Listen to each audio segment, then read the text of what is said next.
بھائی جان میں درا آدم خیل گیا درے کے بازار میں جہاں یہ بندوقیں بنتی ہیں پستولیں بنتی ہیں رشین ایک میں آپ کو بتاتا ہوں جو 3-3 لاکھ کی بندوقیں وہاں 12-12 ہزار میں بکری ہوتی ہیں اور اس کا سلا انہیں کیا دیا جا رہا ہے اریسٹ کر دو اسے لائسنس نہیں ہے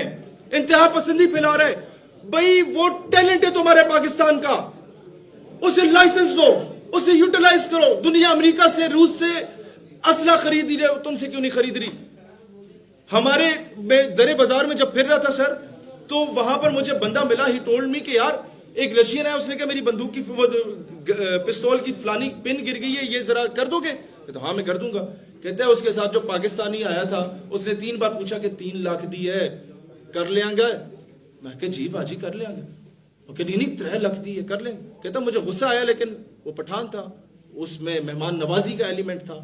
اس نے کہا میں نے اپنے جذبات کو قابو پایا میں نے کہا یہ مہمان ہے دوسرے ملک سے تو میں نے اپنا اخلاق ٹھیک رکھنا ہے اس کے سامنے اور ویسے بھی وہ مہمان نواز قوم ہے اس نے کہا ٹھیک ہے میں اس کو دیکھتا ہوں 3 دن بعد آیا ہاں جی پین ہوگی ہے کہتا ہے میں نے 2 پسٹلز اس کے سامنے رکھی کہ جو تمہاری اٹھا کے لے جاؤ کہتا ہے واللہ شہیر صاحب 12,000 کی اٹھا کے لے گیا 3 لاکھ والی ادھر ہی موجود تھی یہ ٹیلنٹ ہے ہمارے پاس آپ کے پاس میں ابھی تفصیل میں نہیں جاؤں گا کئی اس طرح کے معاملات ہیں آپ انہیں سیٹل کر سکتے ہیں وہ پورے کے پورے گاؤں ہیں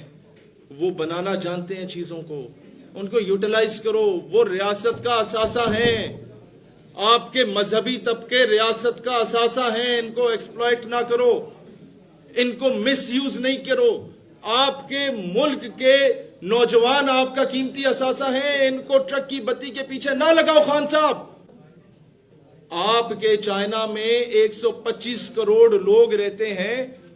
سارے کوئی بے روزگار نہیں پھر رہا کوئی مانگنے والا نہیں پھر رہا کیوں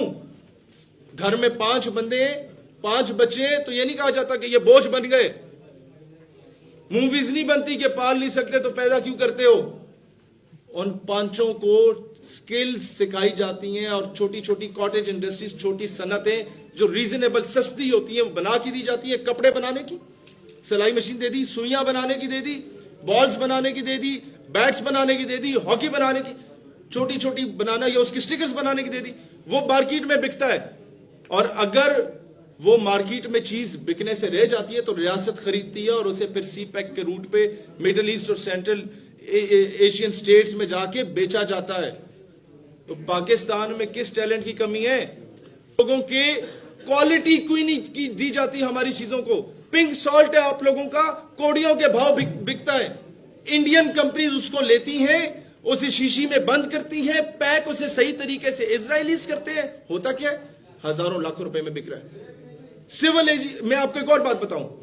ہمارے یہاں پہ ایک لڑکے نے جہاز اڑانا سیکھ لیا خود سے بنا کے چھوٹا سا سول ایویشن اٹھا کے لے گی تمہارے پاس لائسنس ہے اور بھائی اسے انکریج کرو میری یونیورسٹی کا لڑکا تھا میں سافٹ ویئر انجینئرنگ کر رہا تھا he was doing electrical engineering اس نے ایکزیویٹر کرین بنایا جو ہائیڈرولک تھا اس نے ایک نیا ماڈل لے کے آیا اسے 10,000 انعام بھی ایک سینئر آفیسر نے دے دیا لیکن اس کی ڈگری کمپلیٹ نہیں ہوئی کیوں تمہیں انگریزی نہیں آتی تمہیں یہ فارمولے نہیں آتے سکل ہے ہی نہیں 90% مارکس آپ کے ہوتے ہیں جناب علی رٹا لگانے کے اور 10 نمبر کا پریکٹیکل بھی کالیں کروا کے سفارش پہ پاس کروا دیا جاتا ہے تو بچہ سیکھ کیا رہا ہے پھر کہتے ہیں بے روزگاری ہے اور بھائی تمہارے پاس سکل ہو تم دنیا کے کسی نکڑ میں بھی کسی کونے میں بھی جا کے نوکری کر سکتے ہو دنیا تمہارے پاس آئے گی تمہیں نوکری دینے لیکن سکل نہیں دی جا رہی پریکٹیکل ایجوکیشن نہیں دی جا رہی ہم لوگ غلام پیدا کر رہے ہیں ہم لوگ آج تک ہم لوگوں نے کسی